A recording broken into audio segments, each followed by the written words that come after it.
Salut à toutes et à toutes et bienvenue dans ce nouveau numéro de GM Web3 comme chaque mardi, chaque mercredi et chaque vendredi matin en direct sur Twitter, sur YouTube, mais également sur Twitch.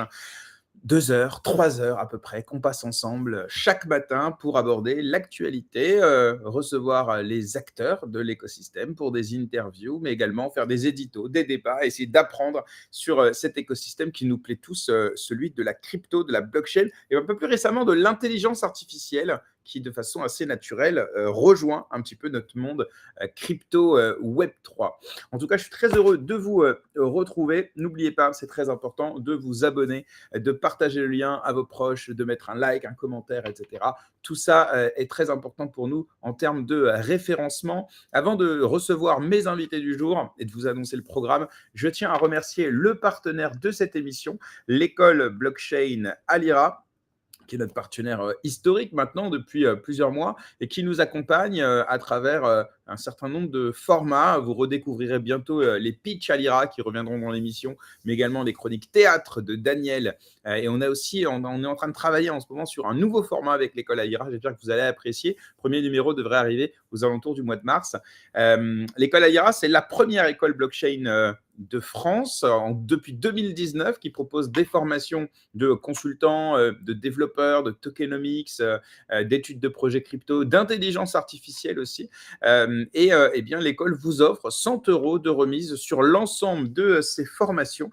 Et pour ça, il vous suffit simplement de prendre rendez-vous avec le lien que je vous mets en commentaire. Vous trouvez également le lien en description de la vidéo YouTube et également en podcast, puisque l'émission est disponible en direct, en podcast, quelques minutes après le live, et utiliser le code GRM100 pour bénéficier de vos 100 €. Moi-même, j'ai fait la formation de consultant blockchain chez eux. N'hésitez pas aussi, si vous le voulez, à m'envoyer un DM sur Twitter, par exemple, si vous avez des questions sur la formation. Vous êtes nombreux à me demander est-ce qu'elle est bien, laquelle il faut que je fasse, etc. Voilà, n'hésitez pas, je vous réponds tout le temps. Alors, au programme aujourd'hui, d'abord, on va revenir avec un expert de la cybersécurité, un ancien de Ledger, sur le hack de Bybit. On va essayer de comprendre un petit peu qu'est-ce qui s'est passé et surtout quelles leçons en tirer pour l'avenir. Je recevrai également mon invité du jour, Mehdi Labani, qui a énormément de casquettes, podcasteur, formateur, consultant, investisseur. Il est ingénieur aussi, je crois, dans la tech. Enfin bref, il va nous raconter tout ça. Et c'est un fin connaisseur depuis une trentaine d'années maintenant de l'écosystème tech et plus récemment, bien sûr, crypto, blockchain et intelligence artificielle. Et puis à 11h30, je recevrai mon ami Pascal Talarida qui viendra nous faire la chronique DeFi comme chaque mardi. Et aujourd'hui, il va nous parler d'une stratégie d'investissement qui s'appelle la Delta Neutral Strategy. Voilà, donc restez jusqu'au bout, vous allez voir, ça va être hyper intéressant. Allez, je vais commencer par recevoir d'abord mon invité du jour. Je compte sur vous pour l'accueillir dans les commentaires. Mehdi Labani. Bonjour Mehdi, comment vas-tu ? Très très bien, bonjour Jérémy, merci beaucoup pour l'invitation, je suis vraiment ravi. J'apprécie ce format, c'est vraiment professionnel et je suis vraiment ravi de donner mon témoignage et essayer d'échanger avec toi et pour le bien et le bonheur des personnes qui nous écoutent. Écoute, c'est parfait. Merci à toi d'avoir accepté mon invitation, une invitation un peu tardive, puisque je t'ai invité il y a quelques jours de cela, et tu as accepté au pied levé, donc je suis très content qu'on ait voilà, on va avoir cette discussion, on va apprendre un peu à te connaître, parce que je crois que tu es assez connu sur LinkedIn, tu as un beau réseau, tu as une belle audience, les gens te connaissent beaucoup, mais c'est vrai que sur Twitter, là où réside une bonne partie de ma communauté, pour moi, on ne te connaît pas assez. Donc je me suis dit, allez, c'est l'occasion de faire le lien entre les deux et de partager un peu ton expérience avec celles et ceux qui nous suivent régulièrement sur GM Web3. Alors, si tu veux bien, on va recevoir donc le premier, allez, on va l'appeler chroniqueur parce qu'il va faire une chronique avec nous, Rémi Dalize, qui va venir parler avec nous. On va faire comme ça. Rémi Dalize qui va venir nous parler du hack de Bybit. Alors d'abord, salut Rémi, comment vas-tu ? Salut Jérémy, écoute, ça va très bien. Merci pour cette invitation. Ravi de participer. Est-ce que tu m'entends bien ? Je t'entends et je te vois très bien. Je suis très heureux. Merci à toi aussi d'avoir accepté mon invitation très tardive, puisque je crois que je t'ai invité il y a 24 heures à peu près. C'est ça, ouais. Alors, À noter que nous étions en contact ensemble depuis quelques mois, je crois, et que tu m'as Ouais. dit si un jour tu as un sujet lié à la cybersécurité des cryptos, n'hésite pas à me solliciter. Si je peux, je viendrai. Alors moi, il ne faut pas me dire ça 2 fois. D'où ma demande un peu tardive, mais merci en tout cas de l'avoir accepté. Alors, ce que je vous propose, les copains, c'est qu'on rentre directement dans le vif du sujet et qu'on parle de ce hack de Bybit qui est ni plus ni moins, en tout cas de ce que j'ai compris, le plus gros hack crypto de tous les temps. Euh, alors, peut-être un petit rappel des faits. Alors, Rémi, est-ce que tu veux t'occuper de faire un petit rappel des faits ou est-ce que tu veux que je le fasse et on échange un peu ensemble? Comment tu veux le faire? Non, bah écoute, je peux faire un petit rappel, puisque maintenant je suis chroniqueur, donc je vais me prêter à l'exercice. Alors, pardon, je vais t'interrompre parce qu'en fait, j'ai manqué au minimum de diligence. Est-ce que tu peux te présenter rapidement pour ce. Moi, je t'ai dit un ex de Ledger expert en Ah oui, cybersécurité, mais peut-être en quelques secondes nous dire un petit peu voilà, qui tu es et ce que tu fais pour que les gens le comprennent un peu mieux, si tu veux bien. oui, bah, rapidement, les 6 dernières années, j'étais responsable des produits hardware wallet de Ledger. Pour ceux qui connaissent pas encore la crypto ou Ledger et qui t'écoutent, Ledger, c'est le leader mondial euh, de solutions de sécurité en fait pour des portefeuilles crypto. Moi, pendant 6 ans, j'ai accompagné cette société à développer et à faire évoluer en fait des nouveaux produits qui ressemblent à des clés USB avec un écran et des boutons et qui visent en gros à protéger vos cryptos, notamment vos clés privées. De différentes attaques dont on pourra aussi reparler dans le contexte en fait du hack de Bybit.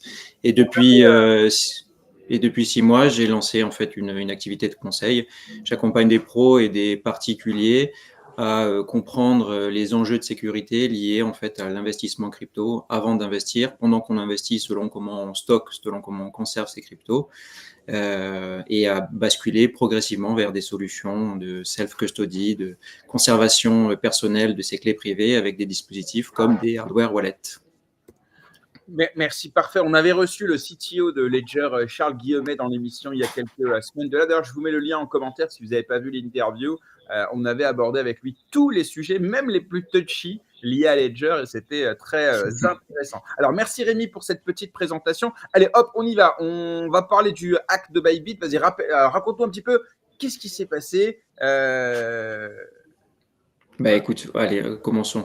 Déjà un peu de contexte. Le hack de Bybit, là, il y a 3 jours, c'est le plus gros hack de l'histoire. On parle de près de 1,5 milliard de dollars, de 400 000 Ethereum et quelques autres tokens qui ont été dérobés. Les 2 précédents très gros hacks qu'on a connus, c'était il y a 2 ans et 3 ans, c'était des bridges et des protocoles. On parle de Polygon pour 600 millions de dollars et Ronin pour 600 millions de dollars également. Donc là, c'est vraiment un exploit record en fait dans les hacks d'échange ou de protocoles. Ce hack, il est attribué à Lazarus. Donc Lazarus, c'est un groupe de hackers nord-coréens qui est déjà, je pense qu'ils ont, en fait d'armes, ils ont déjà hacké plus de 3 milliards. Donc c'est une entité de hackers très professionnelle, très militaire, très méticuleuse. Et comment ça s'est passé? En gros, le résumé avant de rentrer dans le détail, c'est la compromission des ordinateurs finalement des signataires. Du wallet, du cold wallet de Bybit. En gros, leurs machines elles ont été infectées. Alors, comment elles ont été infectées, leurs machines? On peut spéculer, mais en gros, ces groupes de hackers, ils sont très forts, en gros, pour faire ce qu'on appelle du social engineering. Donc, en gros, ils vont cibler des personnes dans des boîtes, comme des échanges notamment. Ces personnes, ça peut être également ce qu'on appelle des rogue employees, c'est-à-dire des employés qui sont infiltrés depuis des années. Donc, c'est vraiment une approche méticuleuse, silencieuse, mais assez lourde. Ils ont pu compromettre des adresses email, des messageries et en fait infester les ordinateurs des signataires avec des trojans, des malwares. Donc concrètement, le cold wallet, c'est le wallet sur lequel est détenu le gros des cryptos des exchanges parce qu'il est censé être sécurisé, il est hors ligne. C'est là Tout où à on fait. stocke le gros. À l'inverse des hot wallets, donc les wallets qui, eux, sont connectés à Internet et sur lesquels on met moins de crypto et c'est plus des wallets tampons, entre guillemets, pour Exactement. alimenter peut-être les utilisateurs qui veulent cash out, etc. Et donc, ce Exactement. hot wallet, qui est un peu le coffre-fort de l'échange, lui, évidemment, pour faire une transaction, ce n'est pas un mec qui peut comme ça décider, c'est un multisig. Donc, ça veut dire qu'il faut plusieurs signataires et il suffit qu'une personne rejette pour que la transaction ne se fasse pas.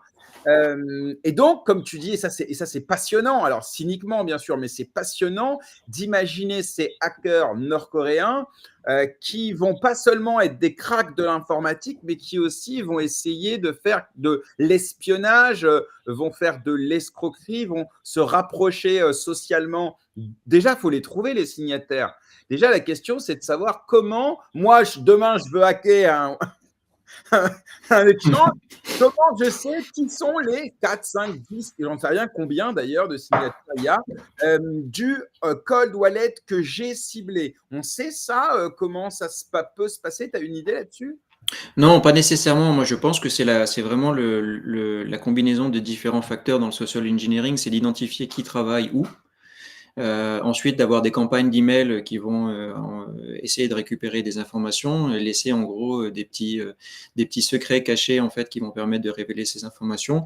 Je pense qu'il y a un petit peu également de rétro-engineering, c'est-à-dire que quand tu arrives à identifier en fait quel est le smart contract de l'échange, tu peux, je pense, en rétro-engineerant, retrouver en gros quel est le quorum de signature nécessaire pour pouvoir valider une transaction, et ensuite, via ton social engineering, identifier en fait quelles vont être les signatures. Donc c'est vraiment la combinaison de plusieurs facteurs. Il faut imaginer que que la réalité dépasse la fiction. C'est à peu près ce qu'on voit dans les films, mais cette fois-ci en réel, quoi.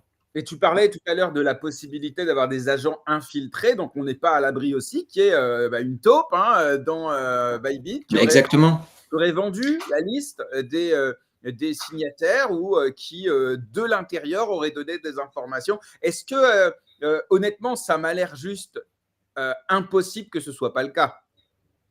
Écoute, je sais pas, on peut que spéculer, mais c'est très probable. Il faut savoir en fait que avec le développement du travail à distance, en fait, tu as énormément alors je veux pas faire d'élite faciès, mais énormément de Nord-Coréens en fait qui sont infiltrés dans des tas d'entreprises, qui ont fait des entretiens, alors maintenant de plus en plus robustes, mais enfin, c'est pas un entretien avec un KYC, hein, je veux dire, on te demande pas alors pour les échanges, peut-être qu'on te demande des casiers judiciaires, je ne sais pas, mais en tout cas, c'est des entretiens d'embauche classiques. On vérifie si tu as des références, si tu as fait ce que tu dis sur ton CV, et tu es embauché en fait. Et c'est quand même très propice à l'éparpillement en fait de tas de potentiellement agents infiltrés dans des échanges et qui travaillent de façon décentralisée. Et d'ailleurs, pas que des échanges crypto, hein, des établissements financiers, des grandes entreprises du CAC 40. Enfin, Lazarus cible des plateformes crypto parce qu'elles savent le faire, mais elles ciblent également d'autres types d'acteurs. Hein. Ouais. Non, mais ouais, très clair. Ok, merci. Alors, donc là, on a à peu près compris la première étape. Déjà, cibler le bon wallet. Ensuite, cibler les personnes qui peuvent autoriser une transaction. Ensuite, encore faut-il Installer un malware ensuite. c'est ça. Alors, qu'est-ce que c'est un malware? Comment on l'installe? Et surtout, derrière, qu'est-ce que ça provoque comme modification du front, tout ça? Tu vas nous expliquer un petit peu pour qu'on comprenne. Alors, ce qui s'est passé là vraisemblablement, c'est qu'ils ont eu un trojan ou un malware. Donc, en gros, certainement que via email ou une communication où ils ont téléchargé en fait des pièces ou cliqué sur des URL qui ont en gros installé un logiciel pirate silencieux. Pas nécessairement détectable. Et ce que ce logiciel pirate a fait, en gros, en infectant les ordinateurs des signataires, une fois les signataires identifiés, on ne sait pas si c'est un des 3 signataires ou tous les signataires qui ont été infectés, mais il suffit qu'il y ait en gros une interface qui soit piratée. Donc comment ça se passe? En gros, ce malware, il va répliquer un petit peu l'environnement en fait de signature de la personne qui va émettre une transaction. En gros, ce que tu vas avoir, c'est donc eux, ils utilisent Safe Wallet, et donc en gros, tu vas avoir une interface qui ressemble strictement, exactement à Safe Wallet. Ça, c'est une option. Ou alors, tu vas avoir non pas l'interface qui change, mais tu vas avoir la mécanique sous-jacente à l'interface qui, elle, est compromise.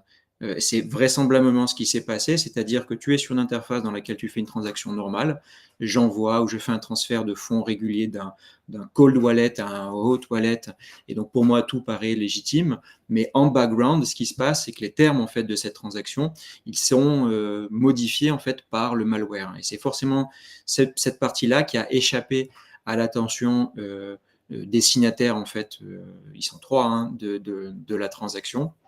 C'est qu'en gros, tu vas aller manipuler le signataire en lui faisant croire qu'il signe quelque chose, alors qu'en réalité, il est en train de signer autre chose. C'est comme quand on reçoit un mail frauduleux de la Poste qui me dit qu'il faut que j'aille récupérer mon colis. Et là, ils me mettent un site internet de la Poste, plus ou moins mal fait d'ailleurs. C'est vrai. Ils m'invitent à mettre mes coordonnées bancaires en me disant oui, mais c'est pour identifier justement le récipiendaire, enfin celui qui doit recevoir le colis. Bah, c'est la même chose, sauf que là, ça coûte 1,5 milliard. Alors moi, ce qui me choque, c'est 3 personnes seulement pour 1,5 milliard. Est-ce que c'est normal comme quorum? Est-ce que c'est habituel selon toi? Ou est-ce que, enfin, je sais pas, moi, ça m'a l'air peu pour une si grosse somme, mais... Ben, en fait, moi, ça ne me choque pas. En fait, tout dépend de qui sont les signataires. Parce qu'en gros, quand tu mets en place une gouvernance, tu peux très bien dire que mes 3 signataires, c'est le CEO, ce qui est le cas, et peut-être avant, il y a le CFO, et peut-être un responsable finance, responsable des opérations. Donc, en gros, c'est plutôt un bon quorum, hein, 3 signataires. La question, c'est pas, ils n'ont pas signé en fait pour une transaction de 1,5 milliard, parce qu'on peut imaginer que pour ce montant-là, il y a des processus d'escalade qui peut-être font appel à plusieurs signataires, ou en tout cas un processus de décision plus conséquent, plus lourd. Là, en gros, ce qu'ils ont signé, c'est un simple transfert, tu vois, de peut-être quelques milliers d'Ethereum. Je me rappelle plus exactement le montant de la transaction. Pour qu'on comprenne bien, donc le front potentiellement est usurpé, peut-on dire, mais il y a aussi donc le contenu de la transaction qui est usurpé, c'est-à-dire que évidemment, eux, quand ils appuient sur approve et avant de perform à la fin, parce que je crois que c'est comme ça que ça fonctionne en général, tu dois approve, et puis dès que les 3 ont approve, à la fin, tu en as un qui doit appuyer sur le bouton pour dire perform. En gros, c'est un peu comme ça que ça fonctionne, sauf que eux, ce qu'ils voient affiché dans le contenu de la transaction, c'est a priori plutôt un transfert de routine, quelques centaines de milliers, quelques millions peut-être, et en fait, et surtout, l'adresse de destination de ce transfert, c'est une adresse qui est sans doute whitelistée, qui est sans doute connue chez eux. Donc, eux, en fait, ils ne s'imaginent pas. Sauf qu'ils découvrent finalement que le montant, ce n'est pas du tout celui pour lequel ils ont signé. Et l'adresse de réception, elle aussi, évidemment, n'est pas celle pour laquelle ils ont signé. Alors, ça pose une vraie question, ne serait-ce que d'UX. Comment est-ce que c'est possible, ou est-ce que c'est propre au standard EVM, que la transaction qui s'affiche n'est pas celle qu'on est en train de signer? Ça, c'est dû à quoi? C'est dû à Safe? C'est dû En fait, c'est le résultat de plusieurs choses. Tu dis quelque chose de très intéressant au niveau de la transaction. C'est très bien résumé, mais avant de répondre sur qu'est-ce que je vois et qu'est-ce que je ne vois pas en fait quand je signe une transaction, en gros, ce qui s'est passé là, c'est qu'ils pensaient faire un transfert, donc OK, et en fait, de façon sous-jacente à cette opération qui visuellement paraissait légitime, en gros, ce qu'ils ont autorisé plutôt qu'un transfert, c'est qu'ils ont autorisé de changer les termes en fait du smart contract avec lesquels ils interagissaient. Donc, c'est pas j'envoie des fonds à Pierre, mais en fait, en réalité, ça les envoie à Paul. Là, c'est plutôt j'envoie des fonds, mais en même temps, je signe une transaction que je ne peux pas contrôler à 100%, et on va expliquer ça. Ta question, elle est super pour ça. Mais en gros, je vais modifier en gros la mécanique du smart contract avec laquelle j'interagis. Tu disais tout à l'heure cold wallet et old wallet. Donc, le cold wallet, on va dire qu'il a une adresse, un RIB en gros, depuis lequel tu peux recevoir et envoyer des fonds.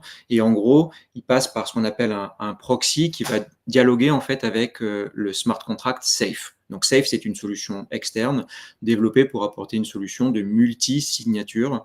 Et donc du coup, en signant sa première transaction via le proxy, ce qu'il a autorisé en gros, c'est quelque chose, sans rentrer dans le détail technique, mais ce qu'il n'a pas vu, c'est qu'au lieu de faire un call classique à ce smart contract, il a fait ce qu'on appelle un delegate call. C'est qu'en gros, il a changé les termes du smart contract et a autorisé en fait un contrat malveillant à venir ensuite interagir en gros avec ce proxy, avec ce quorum en fait de signature. Ça, c'est la première chose. Ensuite, pourquoi il n'a pas vu ça ? Eh bien, tout simplement, on va certainement parler de blind signing, c'est-à-dire qu'au moment où la transaction elle est construite, et là où en fait on aurait pu voir que de façon sous-jacente, eh bien, elle était malveillante. En gros, ce que tu vois en gros avec tes outils pour signer, avec tes hardware wallets, c'est un hash. Donc, tu construis une transaction sur une interface qui paraît légitime. Ensuite, cette transaction elle est envoyée au smart contract et le smart contract appelle les devices, donc les hardware wallets de chacun des signatures, pour que chacun de ces des signataires, pour que chacune de ces personnes signe. Ce qu'elle voit à ce moment-là, la personne sur son device, c'est un hash. Elle n'a pas l'intégralité de la transaction, elle n'a pas l'intégralité des données du smart contract qui vont être révélées sur son device. C'est là qu'elle aurait pu voir en gros que les termes en gros de la transaction, ou en tout cas les adresses en fait des smart contracts ou les calls en fait qui sont faits par le smart contract auraient changé. Et pourquoi en gros, eh bien, c'est ce qu'on appelle le blind signing en gros. Pourquoi en fait ils ont blind signé? Tout simplement parce que Safe et l'échange n'ont pas implémenté en gros avec les providers de ces solutions ce qu'on appelle un plugin qui permettrait de parser complètement le smart contract et plutôt que d'avoir un hash sur l'écran de son hardware wallet, avoir en fait le détail des transactions. Et ça c'est très important. Ce qui fait qu'en gros tu signes quelque chose que tu penses être légitime, et tu pourras avoir un contrôle contradictoire parce que de toute façon, même si en background c'est malveillant, ça doit repasser par ton hardware wallet pour la signature. Et c'est à ce niveau-là, en fait, finalement, que la faille est bien pensée. C'est parce que, en gros, on blindside ce type de transaction. Et ce plugin dont tu parles, il n'est pas devenu une norme, il n'est pas un standard dans l'industrie. C'est-à-dire qu'il y a même un des Bybit, c'est quoi? C'est un des plus gros échanges. Je ne sais pas comment il existait, mais il doit faire partie du top 10, peut-être du top 5, j'en ai aucune idée. Mais, en volume, il doit être top 3 même en volume, je pense. Ouais, je crois que c'est Binance, il y a OKX qui est pas mal, et puis il doit être peut-être juste en dessous. En tout cas, voilà. Et encore une fois, question complètement de néophyte, je ne savais même pas que ça existait ce plugin, mais maintenant que je sais, je vais faire l'intelligent. Est-ce que ce n'est pas un standard aujourd'hui? Est-ce que ce n'est pas normal que ces plugins soient utilisés pour des acteurs aussi importants? Alors, le standard, il existe, c'est UIP72 d'un point de vue smart contract et Ethereum. Ensuite, le plugin, en fait, il faut le développer. Il faut le développer en collaboration avec le fournisseur du hardware wallet et également en fait l'échange et les safes. Puisque en gros, il faut whitelister en fait les adresses dans le smart contract. Une marque blanche que tu peux prendre et que tu peux prendre en non, chacun de ces plugins finalement va être, on va dire, customisé par rapport à qui l'utilise. Et alors, les hardware wallets qui étaient utilisés, c'était Ledger ou pas? C'était Ledger. Il y a peut-être des trésors dans le multisig, mais en gros, le CEO évoque en tout cas un Ledger, donc on peut imaginer que tout le monde a des ledgers chez Bybit. Donc, ils ont tous des ledgers. Ensuite, il y a Safe, qui est donc la solution de multisig qui est utilisée. Il y en a d'autres. Il y a Gnosis aussi, qui est assez connu, je crois. Et il y a Bybit. Donc, c'est les trois acteurs, là, pour le coup. Et là, visiblement, ces trois-là, ils ne s'étaient jamais parlé pour mettre le plugin, quoi. Alors, moi, mon passé, en fait, à Ledger est assez proactif là-dessus. C'est-à-dire que… J'imagine, c'est pour ça que je te demande. Ouais, déjà, si tu veux, ils ont un SDK, ils ont une plateforme, en fait, qui permet à des tiers de venir développer les applications qui sont supportées par les hardware wallets Ledger. Mais la société Ledger ne peut pas développer toutes ces applications. C'est bien pour ça qu'elle offre un SDK. C'est une bibliothèque de code qui permet derrière aux personnes de pouvoir s'en emparer et après contacter Ledger s'ils ont des besoins de personnalisation, etc.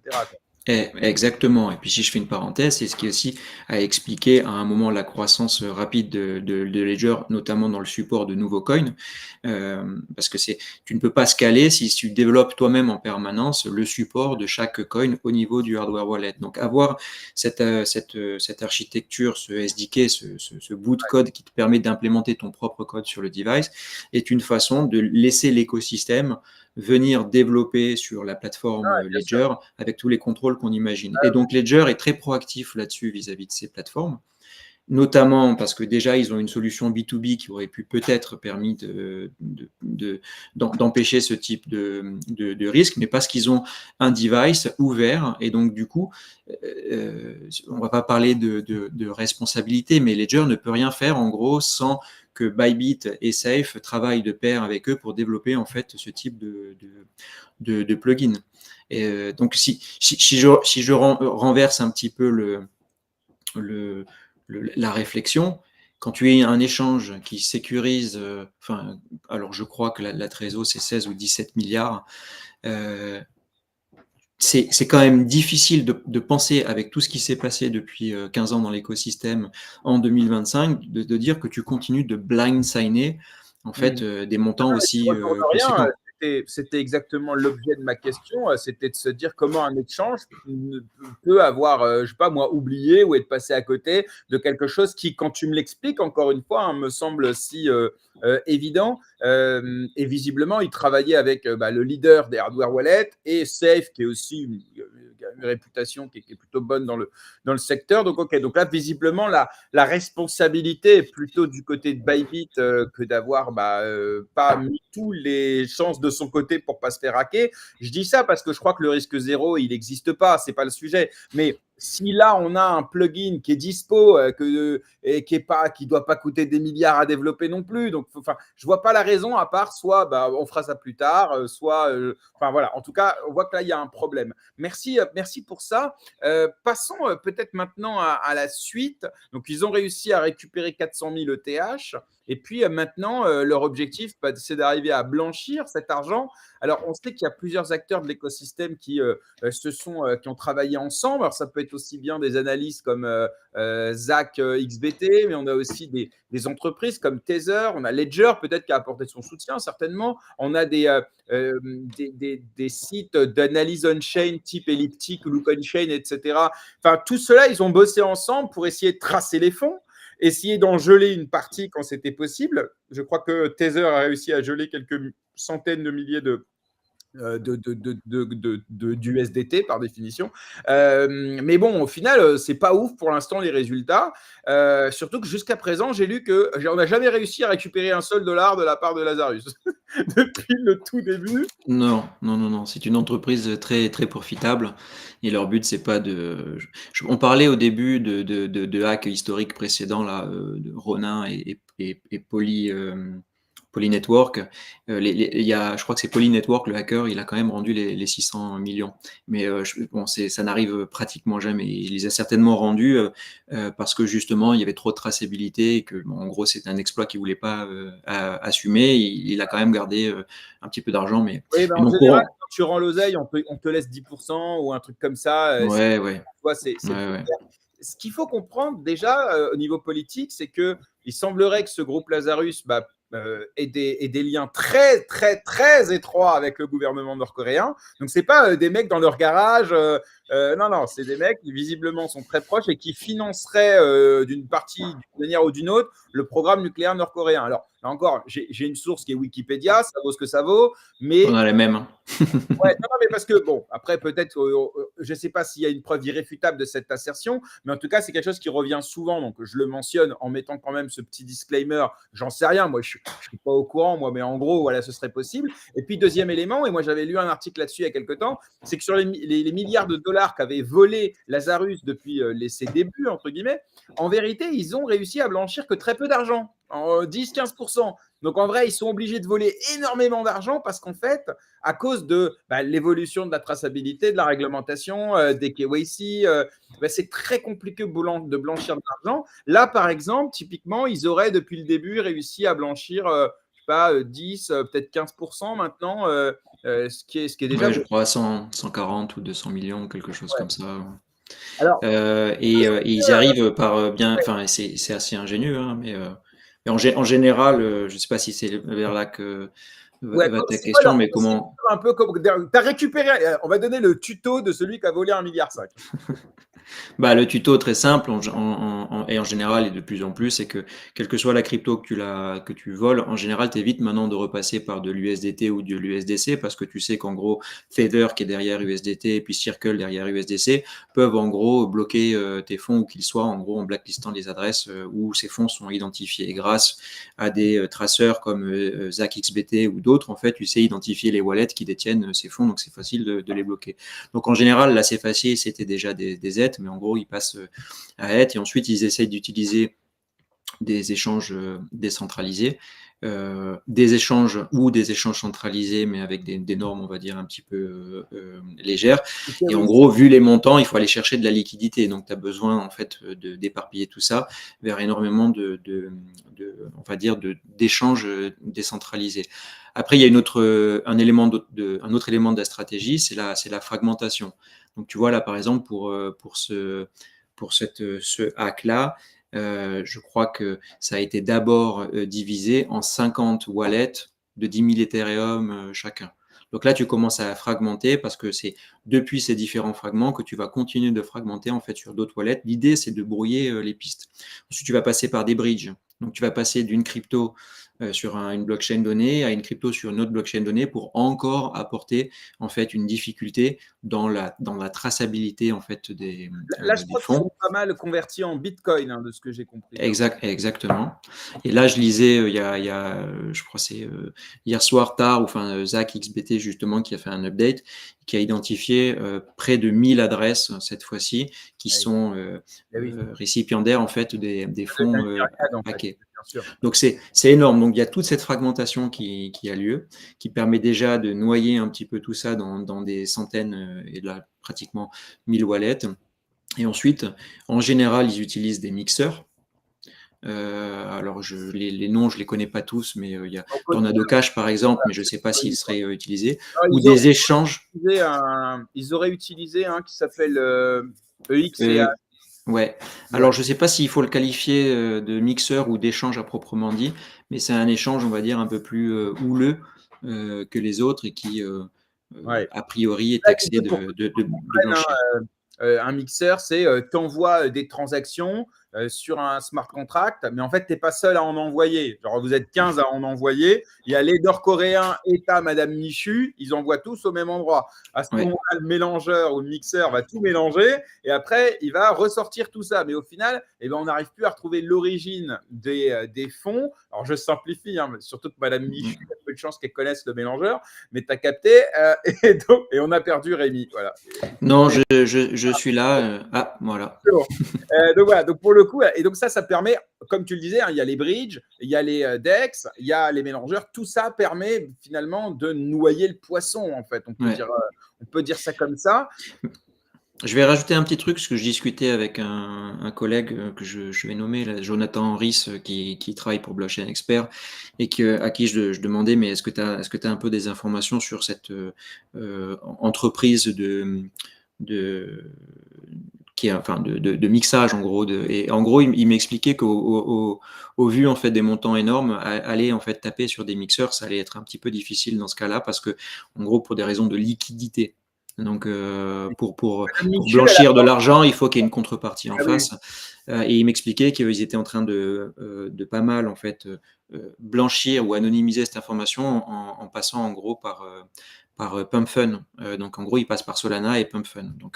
Donc si tu veux, l'ingénierie en fait de cette équipe de Lazarus, elle va très loin parce qu'ils s'adaptent en permanence avec des nouvelles techniques en fait pour blanchir, pour anonymiser un peu davantage leur butin, quoi. Ouais. Non, c'est vrai que c'est impressionnant. Bon, dernier élément, et ensuite on va terminer cette chronique. C'est là les dernières informations sur lesquelles, alors peut-être c'est ce que tu disais tout à l'heure, jusqu'à 1000 wallets. on constate qu'il y a des mecs qui passent leur temps à faire 2-3 transactions par minute. Ensuite, ils prennent des pauses de 15 minutes toutes les 45 minutes. Et en fait, voilà. Donc là, il y a un travail de fond de petites mains, peut-on dire, hein, qui sont en train de blanchir tout avec plein de petites transactions comme ça. Donc là, on imagine en fait, tu sais, le blanchiment d'argent du dollar dans les films dans lesquels ils blanchissent billet par billet, qu'ils envoient dans les commerces, les casinos, là, tout ça. Des petites mains. Pareil, mais on-chain. Voilà. Et c'est assez impressionnant. Alors, ce qu'on peut constater peut-être, c'est que ce hack, il était en tout cas prémédité depuis sans doute des mois, voire des années, pour ce genre de résultats qui finalement, cyniquement, encore une fois, le résultat est plutôt bon pour l'instant. Et en tout cas, on voit que parfois, ça coûte 1,5 milliard d'apprendre. Je pense que maintenant, Bybit, ils vont mettre ce plugin. Ouais, mais si tu veux, ce que tu dis, c'est très juste. Et c'est en fait, l'histoire se répète, quoi.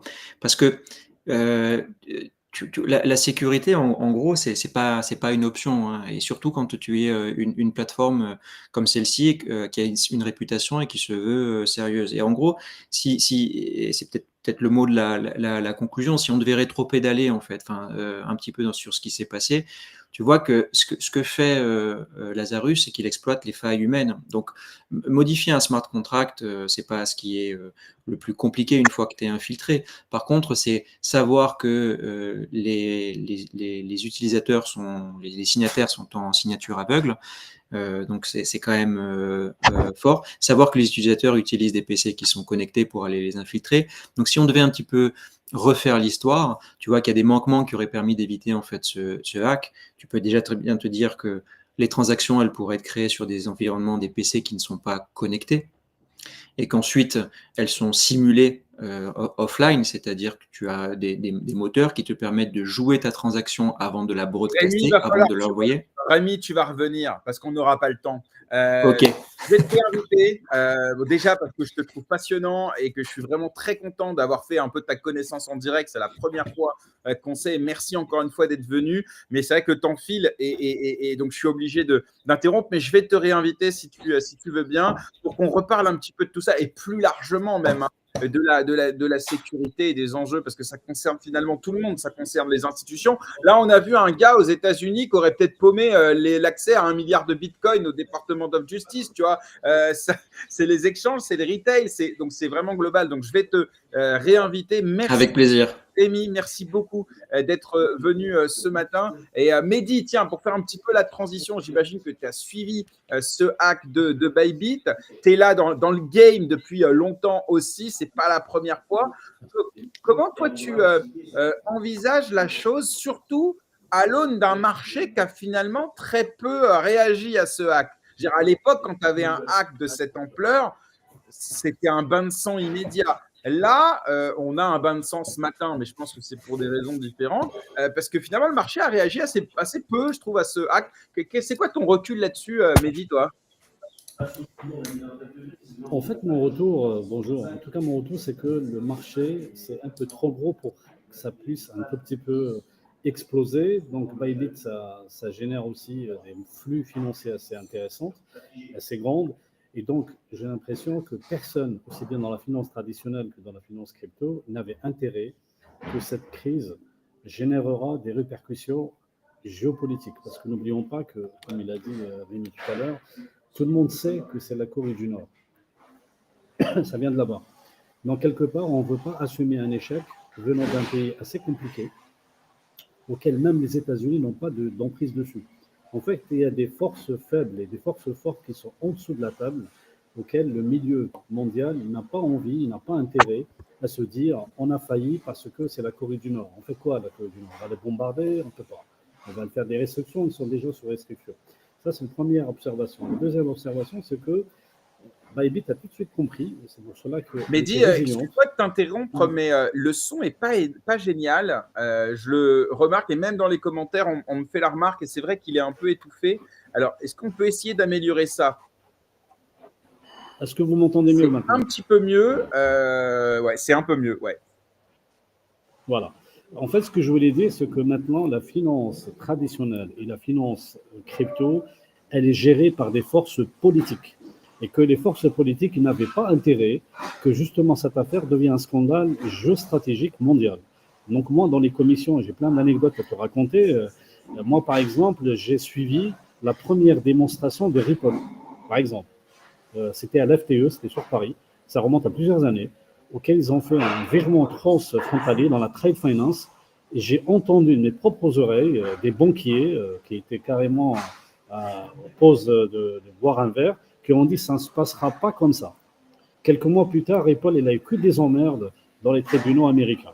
Maintenant, ce que les gens oublient, et c'est pour cela que ta question, elle me revient, pour certains projets, il y a eu beaucoup de forces géostratégiques et géopolitiques qui œuvrent dans les projets de type crypto. Maintenant, dans les commissions bancaires, c'est la première fois dans les commissions bancaires auxquelles j'ai le choix et la chance de siéger, auxquelles on est en train de parler, pourquoi pas payer crypto, comment on veut approvisionner cette façon de faire. Et c'est pour cette raison que Bybit a été sauvé. Premièrement, pour des raisons de résilience, et deuxièmement, la force économique mondiale ne souhaitait pas que ça marche. On précise que je crois que des exchanges lui ont prêté aussi de l'argent. On a Binance qui a participé. Il y a pas mal d'acteurs de l'écosystème qui ont soutenu Bybit, mais parce que sans doute que, tu sais, c'est comme le système bancaire. En fait, il est interconnecté et s'il y en a un qui tombe, bah, ça fait mal aux autres. Il y a un risque systémique. Exactement. Et même dans la finance traditionnelle, on n'avait pas envie que ça ne marche pas. On a envie de tester. On est dans une zone où il n'y a plus la guerre entre les banques et les autres. Ce n'est pas parce qu'on est en train d'abdiquer, parce que c'était aujourd'hui très compliqué de siéger dans des commissions purement bancaires. Et d'ailleurs, je tiens à dire certaines choses à ton public, parce qu'il y a beaucoup de personnes qui l'oublient. Le Bitcoin, parce que moi, dans les formations, j'invite tout le monde à lire le white paper de Bitcoin. C'est super important. Lorsque tu lis le white paper de Bitcoin, avec l'information que je vais te donner, c'est un moyen de paiement. C'est-à-dire le Bitcoin de Satoshi Nakamoto, c'est un moyen de paiement. Ce n'était pas une monnaie. Et lorsque tu lis le white paper, c'est un moyen de paiement. Qui est acteur de moyens de paiement? C'est les acteurs du paiement. Quels sont les acteurs du paiement? C'est le milieu financier. Donc, la plupart des personnes qui travaillent dans l'industrie des paiements, qui ont été les plus armées de dire, mais c'est quoi cet ovni? D'où il vient? Quelle est sa force? C'est quoi l'intérêt qu'il peut avoir? Quel est l'intérêt qui peut absolument le faire? Et lorsque tu vois une personne qui ne vient pas de paiement, qui ne vient pas de ce monde-là, qui pense qu'il peut révolutionner la DeFi, il est complètement out. Moi, j'ai vu des personnes qui sont dans les banques traditionnelles, mais qui viennent du paiement. Je te cite plusieurs exemples, comme par exemple mon ami Michel Kazaka, il vient du paiement. Et c'est cette expertise du paiement qui lui a permis de se frotter au Bitcoin, de se frotter ce nouveau mode de paiement, qui lui ont permis de savoir quelle est sa force, quelle est sa faiblesse. C'est-à-dire que maintenant, ce que je viens de dire, et je vais m'arrêter là, comme ça tu peux me poser d'autres questions, dans les commissions bancaires de la Banque de France, on est en train de tester des modèles de blockchain, de paiement, mais c'est toujours en laboratoire. C'est en laboratoire, c'est en off. C'est très intéressant de savoir, il y a beaucoup de projets qui sont en train de se builder, c'est-à-dire qu'ils veulent maîtriser cette technologie afin qu'eux nous imposent leur vision. Que bien entendu, moi je suis tout à fait d'accord. Effectivement, il y a plein de choses dans ce que tu dis et c'est passionnant. Ça nous a. Alors, tu sais quoi, j'avais prévu une interview, mais on va continuer sur ce que tu dis parce que c'est autrement intéressant. Est-ce qu'aujourd'hui, Bitcoin, c'est toujours un moyen de paiement, alors qu'aujourd'hui, on parle de lui essentiellement en tant que réserve de valeur, on parle de lui comme un autre.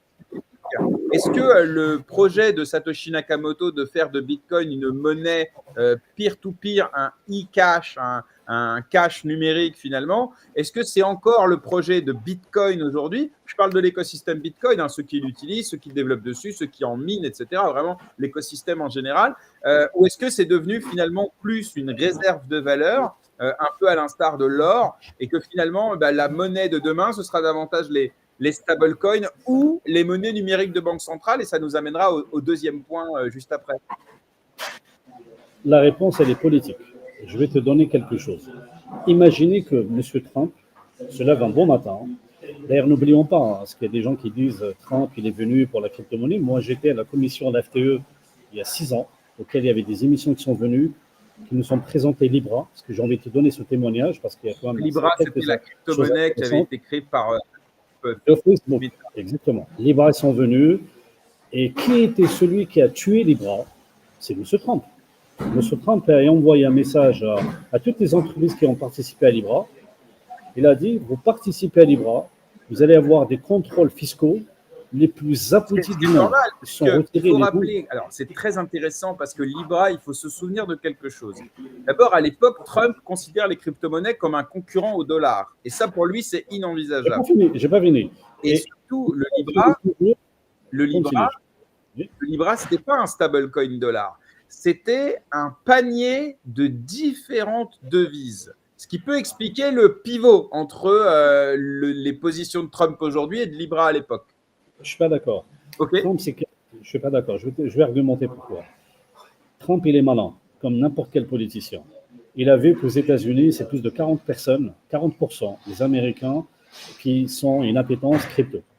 Lorsque tu veux être élu président de la République, d'ailleurs, il y a certaines personnes dans l'extrême droite qui font la même chose, il faut absolument que tu rassembles toutes les forces pour qu'ils votent pour toi. Ça, c'est le premier élément. Deuxième élément, c'est plutôt 20%. Hein. Je crois. Je ne dis pas ceux qui détiennent, mais en tout cas, les études qui en détiennent, mais OK. Bon, OK. Voilà. C'est à peu près. Donc, il a dit, ceux qui sont en train de faire l'acculturation, ceux qui ont des wallets, c'est 20, mais ceux qui sont un petit peu séduits, c'est vers les 40. Est-ce que je vais me passer des 40? Non. Donc, il faut absolument que je les tienne dans ma coupe. Mais un président de la République, il a quelque chose qu'on oublie en Europe, c'est la machine à billets. Il imprime du papier. Cette impression du papier ne va jamais s'en passer. Maintenant, utiliser comme réserve de valeur pour avoir quelques milliards, pourquoi pas? Mais Trump ne va jamais annuler l'impression du papier. C'est pour ça qu'il a interdit tout le dollar numérique. Le dollar numérique, il y a beaucoup de gens qui pensent qu'il a annulé parce qu'il est pro-Bitcoin et contre le dollar numérique. Il n'était pas pour ça. Il ne veut pas se priver d'une force. Je vais te donner une info géostratégique et politique qui n'a rien à voir. Lorsque Mohammed Ben Salman il a dit « J'aimerais bien vendre le dollar dans une monnaie autre que le dollar, vendre le pétrole autre que le dollar », il a reçu une réponse immédiate des États-Unis en disant que si tu mets ça en forme, on te bombarde. On te bombarde. Les États-Unis bombardent l'Arabie Saoudite. La guerre en Libye a été notamment lancée au moment où Kadhafi voulait lancer une banque d'Afrique. Alors, avant de continuer cet échange passionnant, on va souhaiter une belle journée à Rémi. Merci encore d'être passé et à très vite, Rémi, très très vite. Merci pour l'invitation, ravi d'avoir parlé sur ton podcast. Et salut Mehdi, à très bientôt. Au revoir tout le monde. À bientôt, salut. Donc, tu m'as poussé dans un milieu auquel on n'en parle pas beaucoup. Moi, j'ai envie de te dire que les forces les plus importantes, parce que lorsqu'on parle en finance, lorsque M. Sarkozy, Mme Merkel, ils ont dit c'est fini le trading du banque du dépôt. Je vais te donner quelque chose, après je vais faire le lien. Ils ont dit on ne veut plus autoriser le trading de banque de dépôt après la faillite de 2008. Qu'est-ce qu'il a dit le milieu financier? Les liens entre les fonds de la banque et les fonds des clients, ségréguer les deux. Ouais. M. Sarkozy, M. Obama, Mme Merkel et tout le G7, ils ont dit c'est fini. Qu'est-ce qu'ils ont dit les institutions financières? Allez vous faire voir. Qui a gagné? L'institution financière. Donc on comprend bien que le milieu financier est trop puissant, même plus puissant qu'un président de la République, même américain. C'est très important de le souligner. Maintenant, lorsque tu m'as posé la question sur le Bitcoin, c'est pour ça que moi j'aime bien enrichir mes connaissances dans des domaines de think data financière, bancaire, là où le centre de décision se font. C'est là où tu comprends certaines choses que les personnes qui sont déconnectées ne comprennent pas. Quelles sont les décisions, même qui a fait Mika, quelles sont les forces qui ont poussé certaines choses. Je reviens à mon titulaire.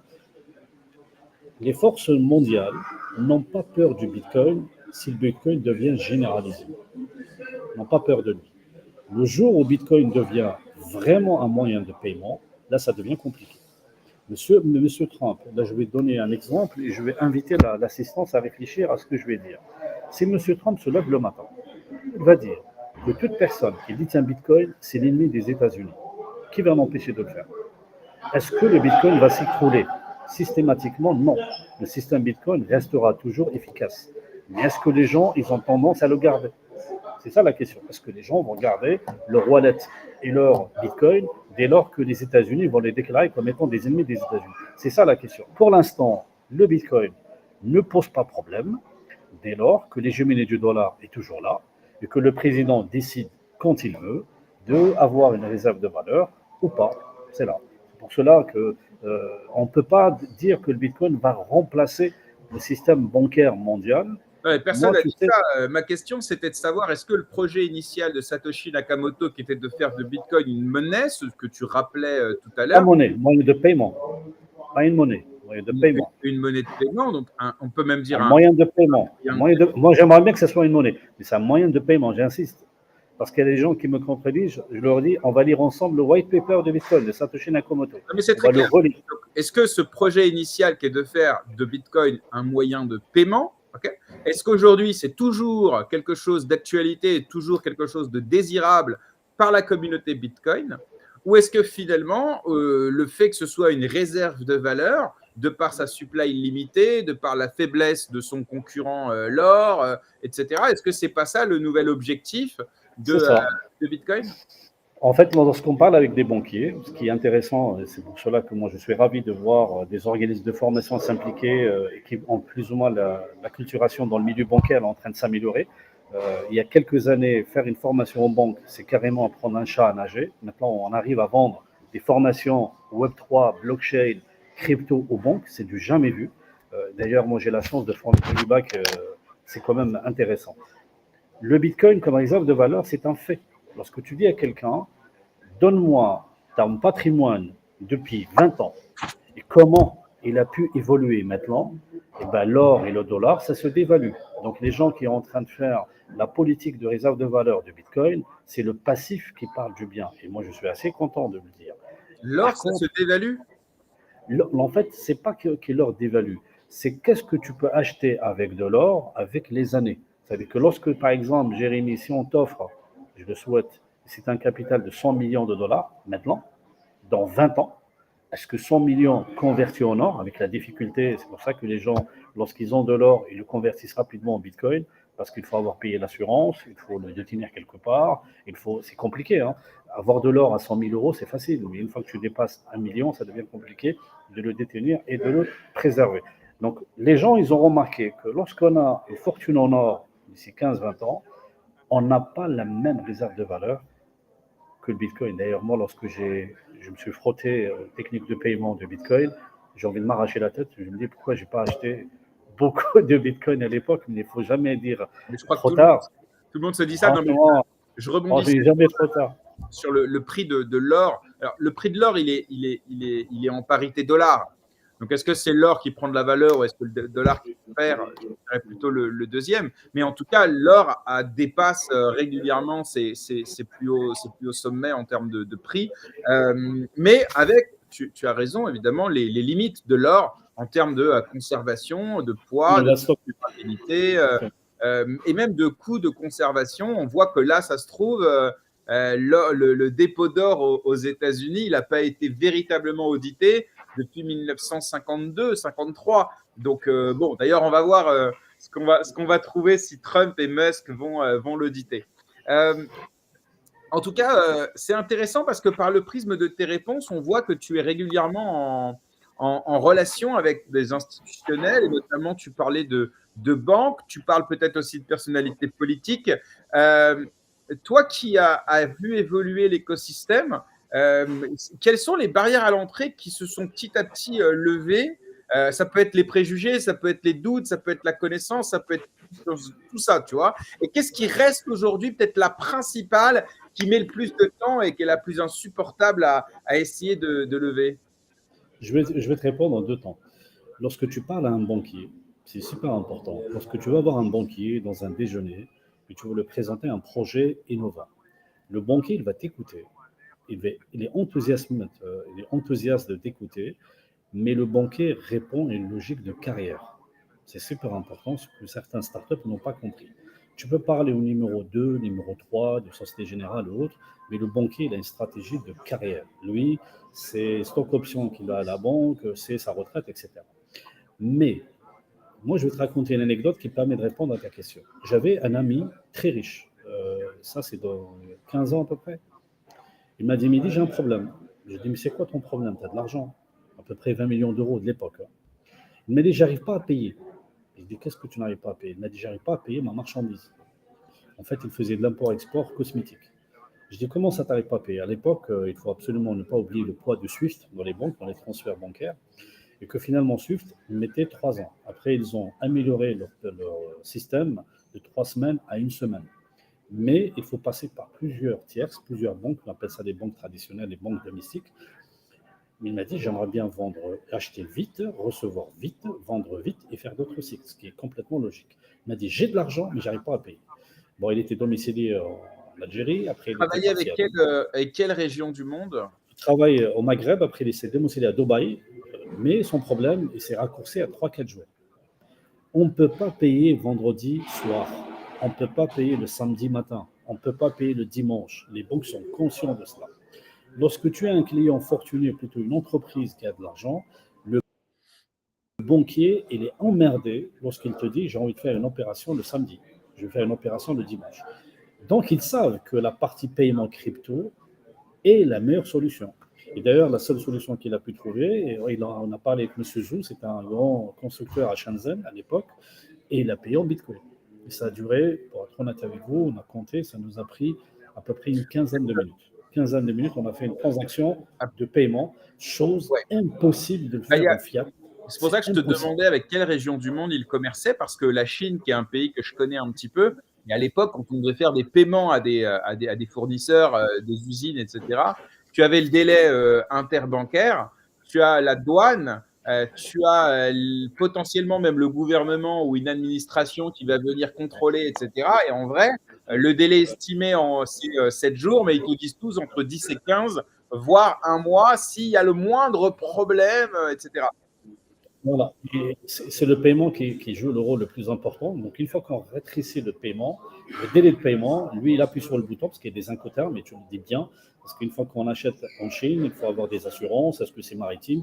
Est-ce que c'est au bout de la porte de l'usine? Est-ce que c'est au bout de la porte qu'on appelle ça, du bateau? C'est super important. C'est le paiement transfrontalier qui ont mis dans la tête des banques d'expérimenter le crypto-paiement. Ils l'ont expérimenté, mais en douce. C'est-à-dire qu'ils veulent maintenant prendre ce qui est bon dans la blockchain. Derrière, il y a des consortiums. En tout cas, j'étais spécialisé dans la Trade Finance, comme Congo, TradeLens, etc. Mais ça n'a pas fonctionné. Pas parce que techniquement, ça ne marche pas, parce que sur le plan business, ça n'a pas fonctionné. Il y avait beaucoup d'opérateurs qui n'étaient pas au courant que ça existe. Maintenant, on est dans une nouvelle période, une nouvelle ère où les banques veulent tester quelque chose. La dernière fois, j'étais en train de faire hier à la commission France Payment. Il faut savoir que la région la plus dynamique en blockchain, c'est Singapour. La deuxième région la plus dynamique, juste en dessous, c'est Hong Kong. Et ainsi de suite. C'est-à-dire, nous, en Europe, on est largement en dessous, en matière de brevets, en matière de projets, en matière de transactions, en matière d'échanges. C'est comme ça qu'on peut avoir à révolutionner les choses. Maintenant, les banques, ils veulent aller plus loin lorsqu'ils reçoivent la pression des opérateurs. Maintenant, ce que moi je reproche à certains de mes amis dans Web3, tu ne peux pas enfoncer les banques. Parce que parfois, lorsqu'on a fait des événements, des salons, c'est un peu consanguin les salons qu'on fait. On est pro-crypto, c'est comme si tu fais un salon entre les misogynes et un salon pour les féministes. Il faut mélanger les genres, il faut inviter. C'est ce que j'essaie de faire, c'est ce que Michel Kazak a fait, ce que d'autres personnes auxquelles je collabore, ils font. Maintenant, la question que tu ne m'as pas posée, que j'aimerais bien te dire, pourquoi la crypto ne se développe pas?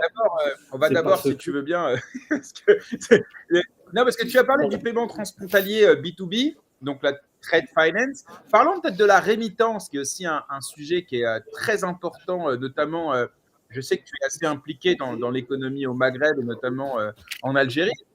En Afrique, alors plus généralement, et la rémittance, alors il y en a aussi entre l'Amérique du Sud et l'Amérique du Nord, enfin, il y en a partout, mais ce n'est pas le sujet. Mais en tout cas, c'est un sujet important, ça représente dans certains endroits des montants qui sont même supérieurs aux subventions envoyées à ces pays, c'est des milliards d'euros, de dollars qui sont échangés. Et là aussi, on sait qu'il y a des acteurs comme MoneyGram, Western Union, etc., qui s'intéressent à la techno-blockchain, parce qu'ils savent que, tu me diras si tu as des infos là-dessus, mais en vrai, les particuliers, à un moment donné, ils vont le faire sans eux. Et donc, ils se disent, tant qu'à faire, mieux vaut qu'ils le fassent avec nous, mais c'est plus rapide, c'est beaucoup moins cher. Voilà. Et donc, si tu travailles avec des acteurs de cette industrie, on en est où sur la rémittance liée à la crypto? Ça m'intéresse. En fait, ce qu'il faut souligner, moi, si on me nomme ministre des Finances en Algérie, je ne vais pas autoriser la crypto tout de suite. Je vais te choquer, mais c'est comme ça. Pourquoi? La première chose qu'il faut faire, il faut renforcer la confiance bancaire. Il faut éliminer le marché informel. Là, je vais te parler comme un futur ministre. Je plaisante. Donc, premièrement, renforcer la confiance bancaire. Deuxièmement, éviter tout ce qui concerne le marché informel. Troisièmement, instaurer un marché monétaire. Parce qu'il y a beaucoup de gens qui oublient que qu'est-ce qui fait la différence entre un pays développé et un pays sous-développé? C'est le marché monétaire. En France, si tu veux acheter un avion, tu ne passes pas par les banques, tu passes par le marché monétaire. Et donc, ces États ne veulent pas que l'argent parte. Ce n'est pas le problème de le faire venir au Maghreb ou en Afrique, c'est le fait que tu as gagné ton argent honorablement et tu ne peux pas le faire sortir comme tu veux. C'est tout à fait raisonnable et compréhensible parce que si ton argent file, qu'est-ce qu'il faut, si on est président, M. Macron, qu'est-ce qu'il fait pour développer la France? Il faut qu'il attire les capitaux. Donc si toi tu ramènes la technologie pour faire fuir les capitaux, tu ne tires pas une balle dans la jambe, tu tires un scud sur la jambe. Donc premièrement, il faut éduquer ces gens-là. Deuxième problème qui se pose, c'est la convertibilité de la monnaie. Par exemple, pour les pays auxquels ils n'ont pas une monnaie convertible, comme le dinar algérien par exemple. À la banque, c'est 146 à peu près. Au marché noir, c'est 240. En USDC, 256. Quelle est la personne qui est folle qui va faire la convertibilité à la banque? Tout le monde veut faire la convertibilité de marché noir. C'est ça le souci. Mais il y a quand même la bonne nouvelle, il y a pas mal d'acteurs qui veulent absolument révolutionner le marché. Il y a une culture de fintech auquel j'essaie plus ou moins de participer. Dans l'Afrique, je participe à la culturation de marché monétaire. Et en Europe, je participe à aider. Il y a un acteur qu'on n'a jamais invité, tu sais lequel, qui est complètement oublié. Il y a un acteur super important, mais complètement oublié. C'est ce maillon-là qu'on est en train de travailler avec France Payment, avec mon initiative, pour être sincère avec toi, afin de pouvoir le faire. Il s'appelle les comptables. C'est les comptables. Donc on a pensé aux banques, on a pensé aux trésoriers, mais on n'a pas pensé aux comptables. Lorsque tu donnes un bilan, Jérémy, à un comptable, si tu as une structure avec une maison mère et des filiales, il est perdu. Il y a quelques experts comptables qui ne sont pas perdus, mais il y en a d'autres qui sont perdus. Ils sont perdus lorsque tu as une comptabilité en crypto. Si tu dis, monsieur le comptable, j'ai une partie crypto, c'est un actif. Il sait le faire. Si tu as une maison mère et des filiales et des cryptos, et là, il est paumé. Si tu as des filiales dans des pays différents, il est perdu. C'est ça. Donc, on a fait appel à des comptables il y a 5 ans, lorsque la trésorerie en crypto n'était pas la bienvenue. Là, maintenant, on a des banques qui commencent à accepter la crypto. Mais on a encore une réticence auprès des entreprises parce qu'ils ne sont pas suivis par des comptables. Donc, l'idée, c'est de ramener au bout de la table. Lorsque je dis comptable, ce n'est pas les personnes, c'est les normes comptables, ceux qui font les normes IFRS. Dans quelle catégorie je vais mettre dans l'entreprise la crypto? Une fois que j'arrive à la caractériser, une fois que j'arrive à l'homologuer, une fois que j'arrive à l'encourager, là, il y aura une acculturation, une adoption de masse. Là, d'ailleurs, à ce sujet, on reçoit dans l'émission régulièrement des avocats fiscalistes. On a reçu également des comptables crypto. Mais c'est vrai qu'on a l'impression de les compter sur les doigts de la main et que ça devient quasiment des stars parce qu'il y a, je sais pas, 3-4 comptables crypto un peu connus. Alors, il y a aussi des entreprises. Je crois qu'il y a Crypto Compta Crypto, je crois. Il y a des boîtes françaises qui ont décidé de se spécialiser justement dans la comptabilité. C'est des professionnels qui essaient de traduire l'actif dans l'entreprise. Il faut monter. Oui, c'est ça. C'est-à-dire que eux, en fait, c'est comme à l'époque, avant la réglementation même PSAN, où en fait, nous, dans la crypto, il y avait un tel Far West juridique qu'on essayait avec nos cabinets de prendre la réglementation, la régulation, on vient dire financière traditionnelle, et on essayait de mettre des ronds dans des carrés pour que ça colle avec notre industrie crypto, quoi. Donc, c'est ça au niveau de la comptabilité. Et lié, cher Jérémy, lié le comptable avec le trésorier. Parce que dans le métier de trésorier, c'est ça que j'invite les téléspectateurs d'avoir de la pitié pour eux. Un trésorier, il gère deux choses contradictoires. Premièrement, il faut que la trésorerie d'entreprise est à zéro, c'est-à-dire que tout est placé. Et en même temps, il faut que l'entreprise soit capable de payer toutes les petites factures. C'est très compliqué de le faire. C'est pour ça qu'on parle d'entreprise solvable, une entreprise qui est liquide. C'est des entreprises solvables qui disparaissent qui déposent le bilan.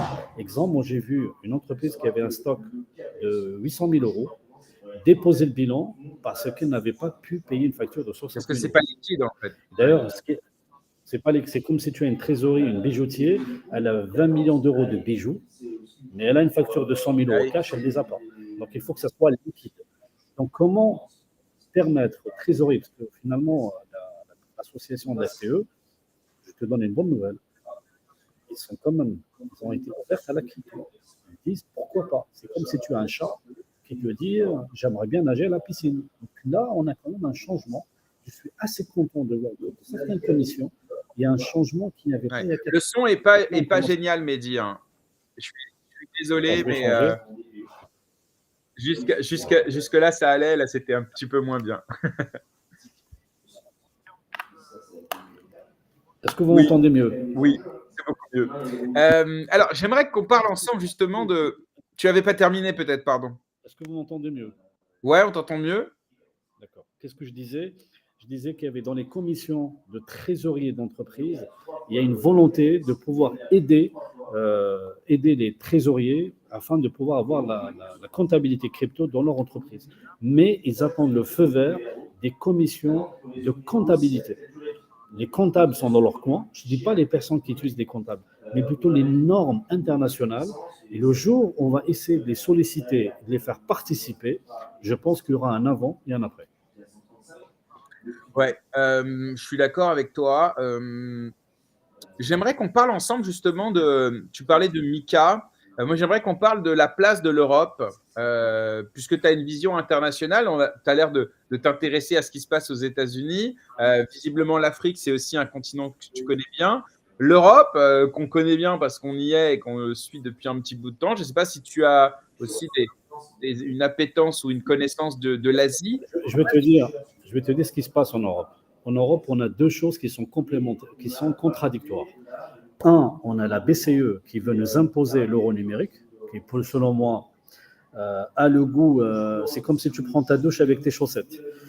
Mais en même temps, on ne peut pas empêcher la BCE de tester les DLT, les registres distribués, on ne peut pas les empêcher de les tester.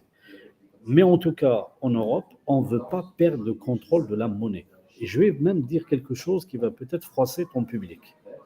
Pendant le Covid, je dis bien pendant le Covid, si on avait des pays qui étaient gérés par la crypto, ça aurait été une catastrophe. Pourquoi?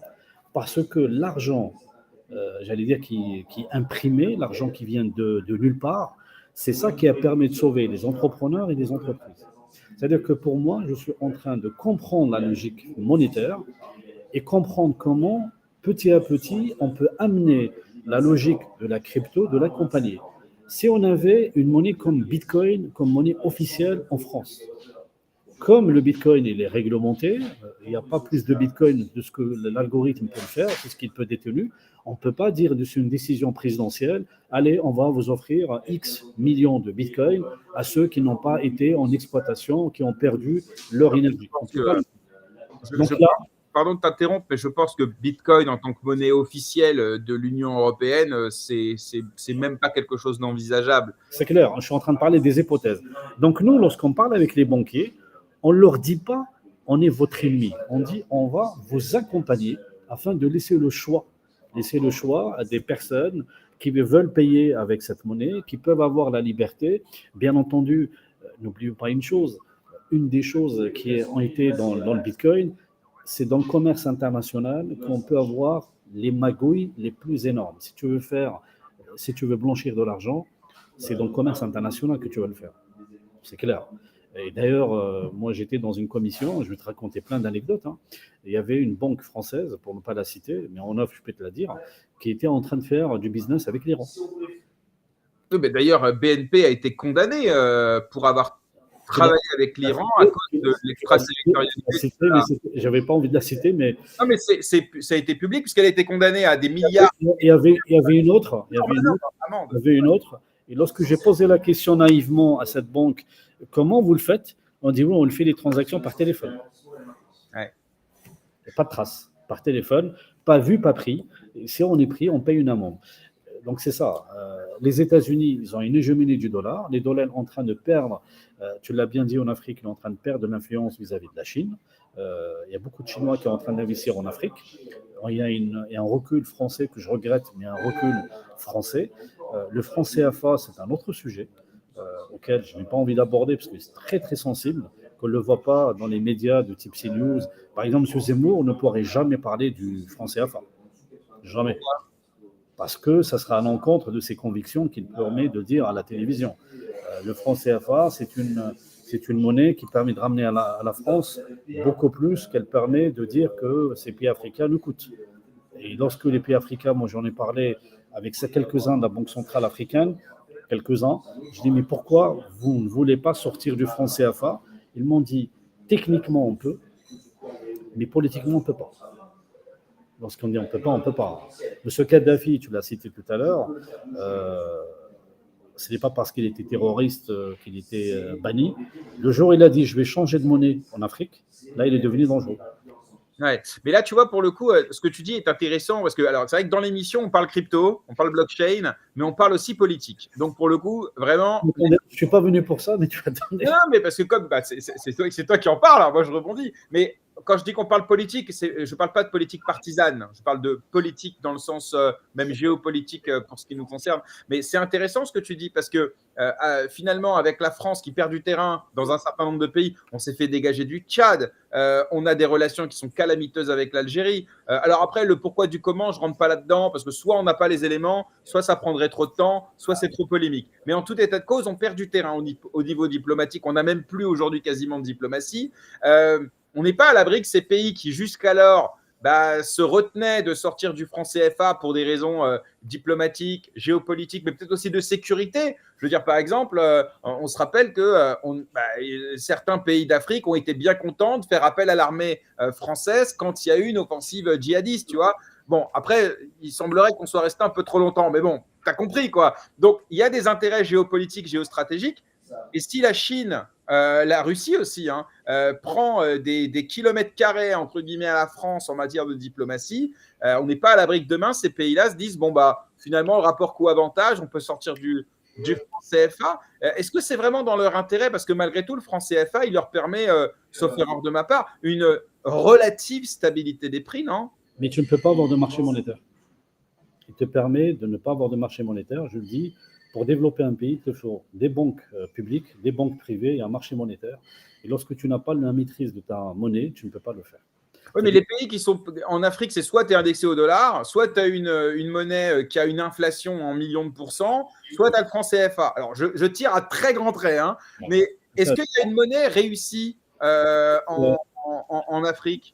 Pour que la monnaie réussisse, il faut qu'il y ait un système politique qui marche, qu'il y a vraiment l'alternance du pouvoir, qu'il y a une démocratie, il y a plusieurs choses. Donc, tu ne peux pas comparer un pays qui peut instaurer une alternance du pouvoir, une politique économique, et un autre qui ne le teste pas. Donc, on ne peut pas vraiment jauger. Mais en tout cas, si tu veux développer l'Afrique, il faut l'alternance du pouvoir, il faut la liberté d'expression, il faut qu'il y ait de la politique sereine, et il faut avoir la mainmise de la monnaie. Je vais te donner même une info auquel peut-être le public ne le sait pas.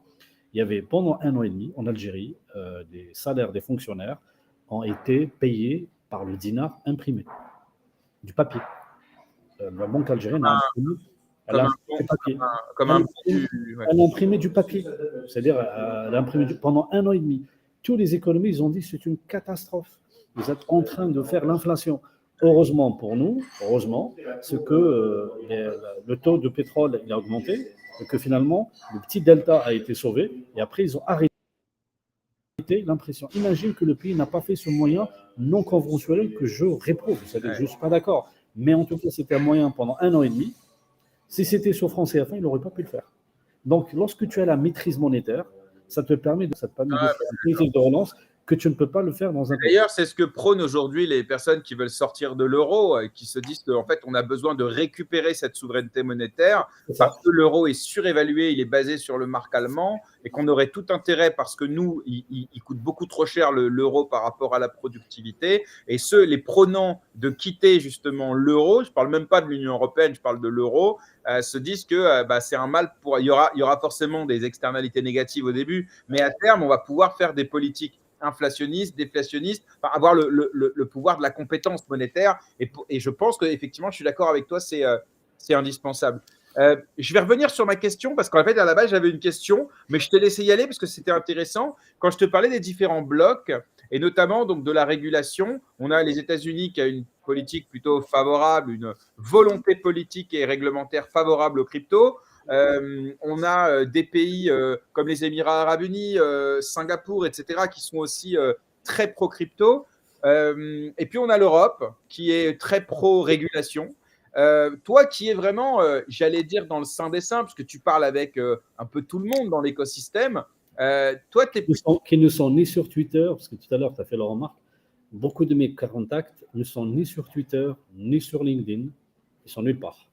Ouais, ben c'est ça qui est intéressant et c'est pour ça que c'est un plaisir de te recevoir. Mais l'idée, c'est que voilà, nous, les gens qu'on reçoit dans l'émission, qui sont essentiellement des entrepreneurs, il y a deux discours. Alors, il y en a un qui est majoritaire par rapport à l'autre, mais il y en a deux. Il y en a un qui disent que la régulation, bah, c'est pro-business parce que c'est clair, parce que c'est voilà, ça attire des capitaux, etc. Puis il y en a d'autres qui disent, bah, en fait, ça tue l'innovation, ça nous fait prendre un retard considérable par rapport aux autres régions du monde, etc. Toi, sans te demander de choisir l'un ou l'autre, c'est quoi ton opinion justement sur cette régulation qui, pour certains, est quand même assez poussive? Moi, je vais te dire mon point de vue. Lorsque des personnes m'appellent pour auditer leur projet et qui viennent me voir en me disant qu'ils ont à peine 10 000 euros pour faire un projet, je leur dis la chose suivante. Si tu fais un doner kebab sur Paris, combien d'argent il te faut? La personne elle devient statique pendant quelques secondes. Il est interloqué par ma réponse. Je dis, mais combien il te faut d'argent pour faire un doner kebab? Il me dit, pourquoi me poser la question? Je dis, c'est important de me répondre. Il me dit, je ne sais pas, les murs. Je dis, sur Paris, c'est 400 000 euros. Tu as 400 000 euros, tu fais un doner kebab, tu n'as pas 400 000 euros, tu ne fais rien du tout. Et toi, tu veux révolutionner la Terre avec 10 000 balles. C'est ça le problème. Donc, la plupart des gens qui disent qu'il y a un problème d'innovation, ils n'ont même pas 10 000 euros.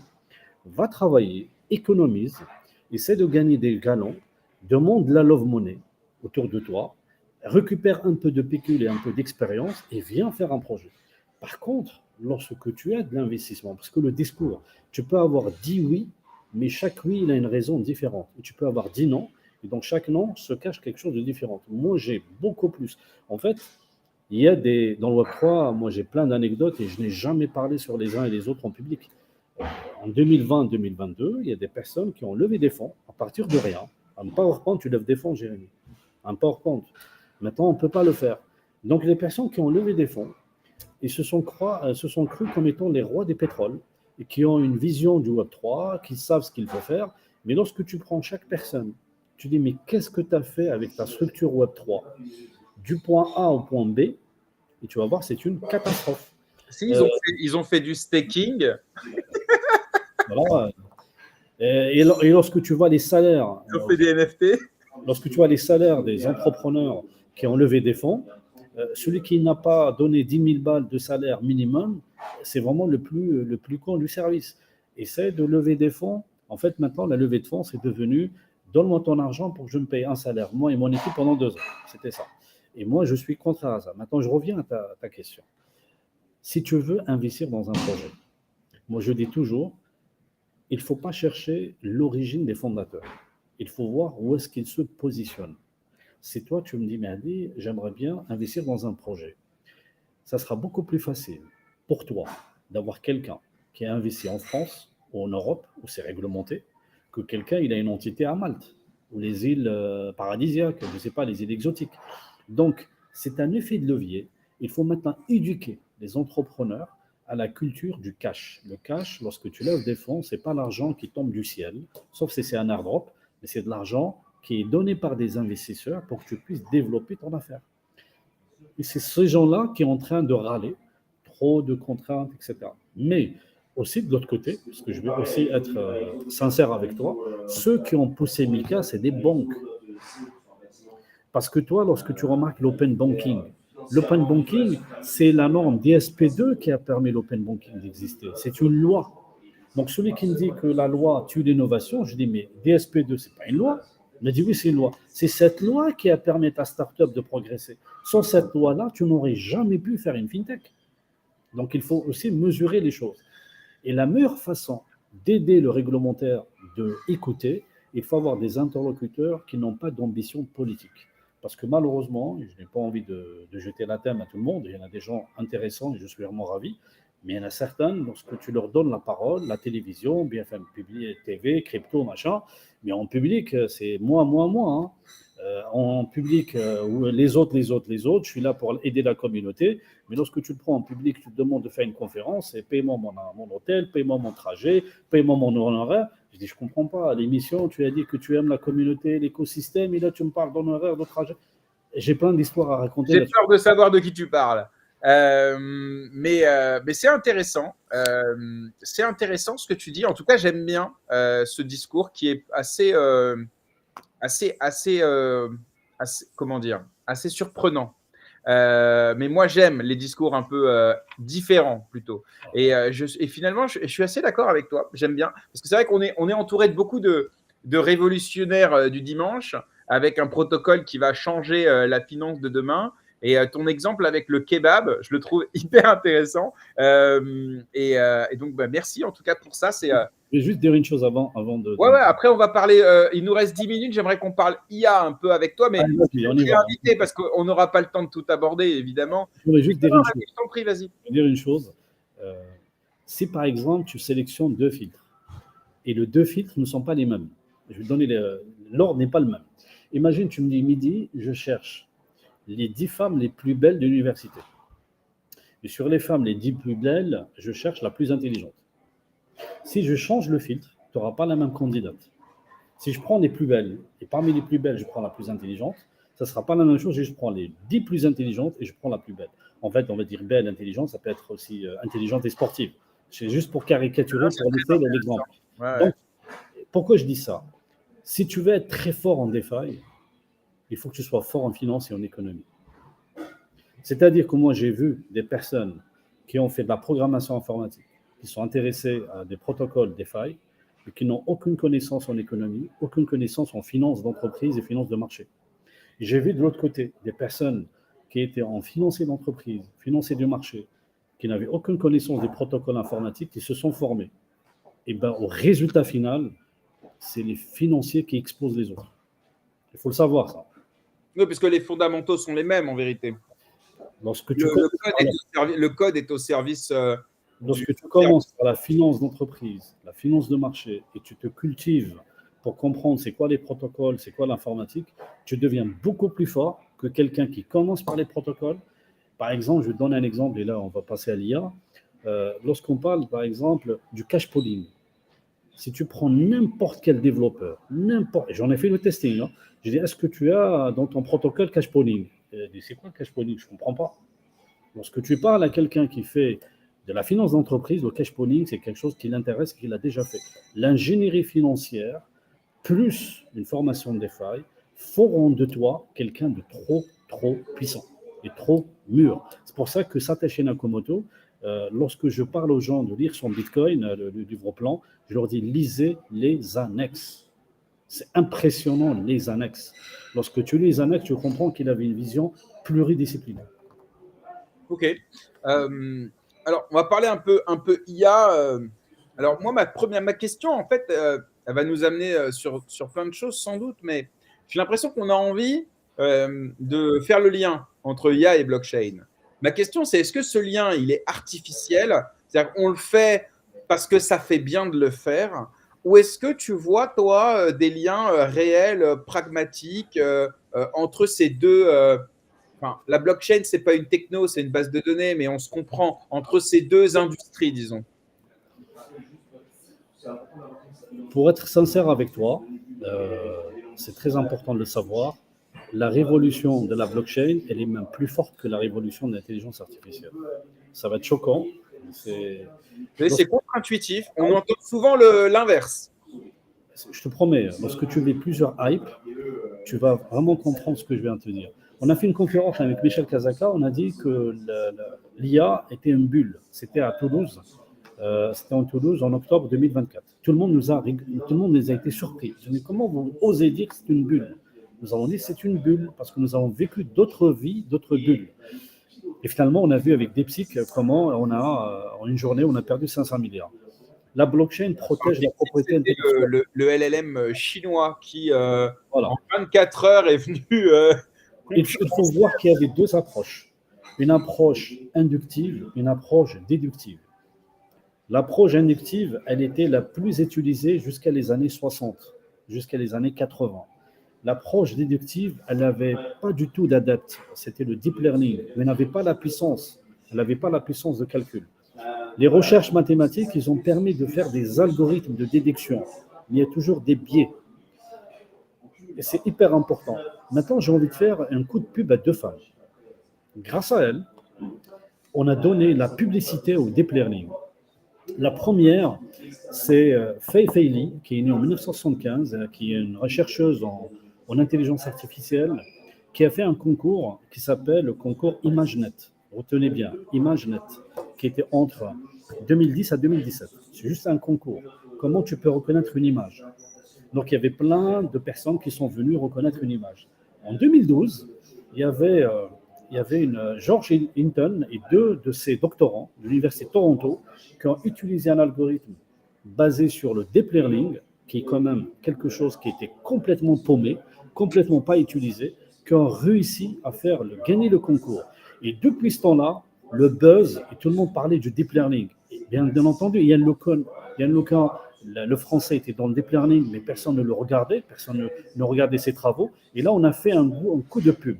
Le calcul informatique, c'est ça qui a permis de donner le coup d'accélérateur au deep learning, sachant que ça a commencé largement avant, mais personne ne le voyait. Donc, je tiens à la féliciter. Cette dame. Qu'est-ce qui fait, parce que qu'est-ce qui fait que, selon toi, si on doit retenir une révolution industrielle, ce serait plutôt la blockchain par rapport à l'IA? L'immunité. Maintenant, pour répondre à ta question, la blockchain et l'intelligence artificielle sont ennemis dans des domaines et complémentaires dans d'autres. Avec la blockchain ne dit pas la vérité. Elle dit uniquement ce que tu as dit ne peut pas être changé. Si Mehdi Labani va dire 1 plus 1 égale 5 le mardi, je ne peux plus changer ce que j'ai dit. C'est ça la force de la blockchain. D'accord ? Pour avoir l'intelligence artificielle auquel je participe à des algorithmes mathématiciens, parce que je suis mathématicien aussi, il faut absolument exploiter des datas. Il faut absolument voler des données. Lorsque tu vas Financial Times faire un accord avec OpenAI, ce n'est pas un accord d'intelligence, c'est un accord ne m'agresse plus, ne me vole plus mes données. Par contre, maintenant, on a vu que les développeurs qui étaient quand même méprisés dans les années 90, qui ont pris leur revanche vers les années 2018-2019, où tu reproches quelqu'un, c'est très très compliqué d'embaucher un développeur. Donc finalement, les développeurs qui ont pris leur revanche, l'intelligence artificielle, elle est venue pour leur saper le moral. Et donc, il y a beaucoup de développeurs qui ne trouvent pas de travail.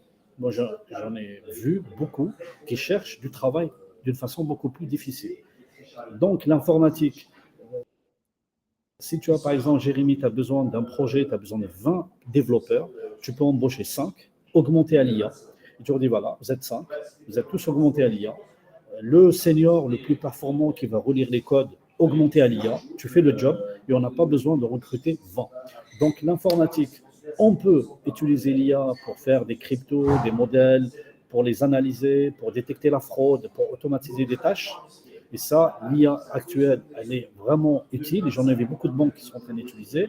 Dire que l'intelligence artificielle est l'ami de la blockchain partout, non. Pour sauver la propriété intellectuelle, il faut absolument savoir que la blockchain qui permet de garantir, avec l'eurodatage, et avec l'autorisation de permettre de le faire. Mais en tout cas, là, la machine de vérité. La seule chose que j'ai envie de dire avant de terminer, si vous n'êtes pas augmenté par l'IA, vous allez perdre votre employabilité, vous allez perdre votre singularité et que finalement, vous ne pouvez pas continuer à exercer votre singularité au sein de l'entreprise ou au sein de votre activité comme entrepreneur. Donc, on est obligé d'être augmenté par l'IA, mais il ne faut pas dire que l'IA apprend toute seule. On est encore à un petit cran pour pouvoir le faire. Il y a certains théorèmes mathématiques qu'on n'arrive pas à démontrer, mais on est en train d'avancer avec ce qui s'est passé l'année dernière. Et tout le monde n'a pas vu ce qui s'est passé l'année dernière. Il y avait quelque chose on a unifié la théorème des cordes elliptiques l'année dernière seulement. Et je pense que d'ici quelques années, l'intelligence artificielle, va avoir quelque chose d'assez intéressant. Merci beaucoup, Mehdi. En fait, on aurait pu passer 1 heure de plus. très facilement, mais malheureusement. Mais je te réinviterai, Mehdi, si tu veux bien, parce que c'était vraiment passionnant. Merci encore d'être passé dans l'émission. Je vais te souhaiter une très belle journée. J'invite toutes celles et ceux qui nous écoutent à te suivre sur LinkedIn, là où tu es assez actif, et à suivre les différentes initiatives que tu mènes. Et puis, à très bientôt dans l'émission, Mehdi. Merci beaucoup. J'espère que j'étais assez clair. Je m'excuse pour le son. Je suis venu parler de plusieurs choses, mais je n'ai pas eu le temps de les dire. En vrai, moi, j'avais aussi plein de trucs dont je voulais parler avec toi, mais c'est pas grave, on les garde pour la prochaine. C'était parfait. Merci beaucoup, Mehdi. À bientôt. Salut. Eh bien, écoutez, j'espère que vous avez passé